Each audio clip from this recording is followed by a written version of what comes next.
But now let's make these notes now on setting goals. The promise of the future is an awesome force. We look back for experience, but we have to look forward now for inspiration. And what gives us inspiration to get up in the morning and do our job, learn skills, develop all that we can possibly be, is the promise of the future. And it can be so powerful that it can overwhelm any adversary you might have, any difficulties you might have. Here's a key phrase: reasons make the difference in how your life works out. Reasons make the difference in your appetite and zest for taking on the challenge, doing the job, becoming successful.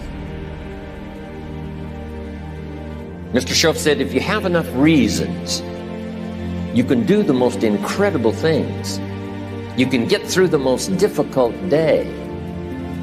You can overcome the most unbelievable challenges if you have enough reasons. And so he said to me, if you haven't got a list of your goals, Mr. Rohn, it's probably because you don't have enough reasons. He said, I'm sure since I've met you, you have enough intelligence. And he said, you have enough good health.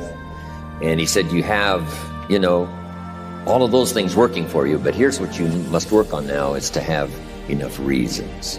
Looking into the future, developing reasons. Okay. Now here's a note to make. It's important to make sure that the greatest pull on your life is the pull of the future. Some people let the past pull them back. The past can be like gravity if you let it to pull you back. Some people live in the past. They live in the darkness of the past. They live in the mistakes of the past. They live in the discouragement of the past. They didn't make it, and that affects them for the rest of their life, living in the past. So we don't want the past to pull us back, to live in the past. So make this note: dreams and goals can become magnets. Dreams and goals can become magnets. And the stronger the goal, the higher the purpose, the more powerful the objective, the stronger this magnet is that pulls you that direction. Now, not only does your goals and your objectives pull you that direction, here's what they also do. They pull you through. They pull you through all kinds of down days. They pull you through a difficult time. It'll pull you through some winter of your life. Some people get lost in the confusion of the day simply because their goal is not bright enough to pull them through. Next, it's goals that drive us to take advantage of the spring. Why would the farmer put the plow in the ground in the spring if he couldn't see the vision of the harvest when the summer is finished? Is it possible to see the finished harvest? And the answer is yes. We do that simply by faith. Key phrase: faith is the ability to see things that don't yet exist.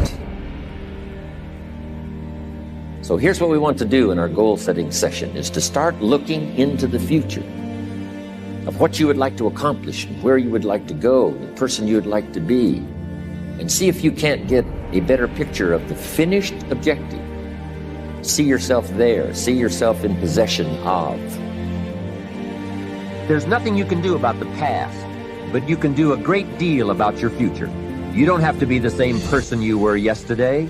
You can make changes in your life, absolutely startling changes, in a fairly short period of time. You can make changes you can't even conceive of now. If you give yourself a chance, your abilities will grow. You have untapped talents and potential that you haven't even reached for yet. And as time goes on, you'll be able to reach deeper and deeper. The first thing you'll know, you'll be able to do things you never thought you could do. You'll be able to handle things you never thought you could handle. You'll have ideas that you've never had before. All of this is sparked by the goal-setting process. When you know what you want, and you want it badly enough, the answers will come to you. I can't tell you why it works. All I know is, it works. Give yourself a chance to become all you can become, and to accomplish all you can accomplish. Let me give you a Bible philosophy that teaches how to get whatever you want. Here's what it says: ask. That's it. Ask. Of all the important skills to learn in life, be sure to include the skill of asking. What does ask mean? Ask means, what do you want? And the complete formula is staggering. It says ask and you will receive. Work on your list of why. One of the big thrusts for success is to come up with a strong enough why. In leadership training, here's what we learn. If the why is powerful, the how is easy. But if the why isn't strong, if your goals aren't powerful, if the vision isn't clear, the old prophet said, without a vision we die, without a vision we perish, without a dream we're nothing. We stayed because we were committed. We left because we were disillusioned, but we came back because we were lost. Without a dream, we are nothing. When the why gets big, powerful, strong, how seems to be so much easier.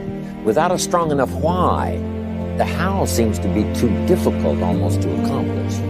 Say, how do you manage your time? Hey, if you had strong and powerful enough goals, you'd figure out how to manage your time. You'd get a book on the subject.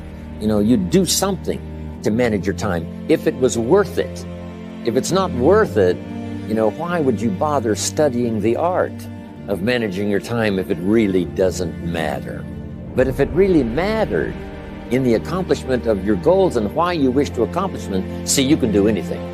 You can get up any hour, read any book, take any class, make any change, develop any skill, do any discipline. You can do it all.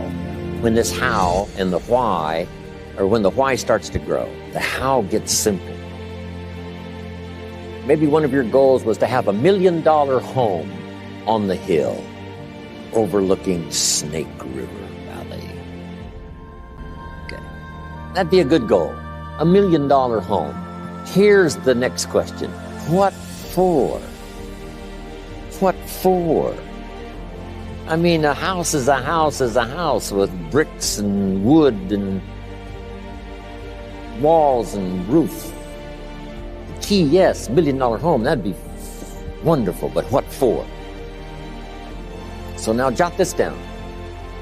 Purpose is stronger than object.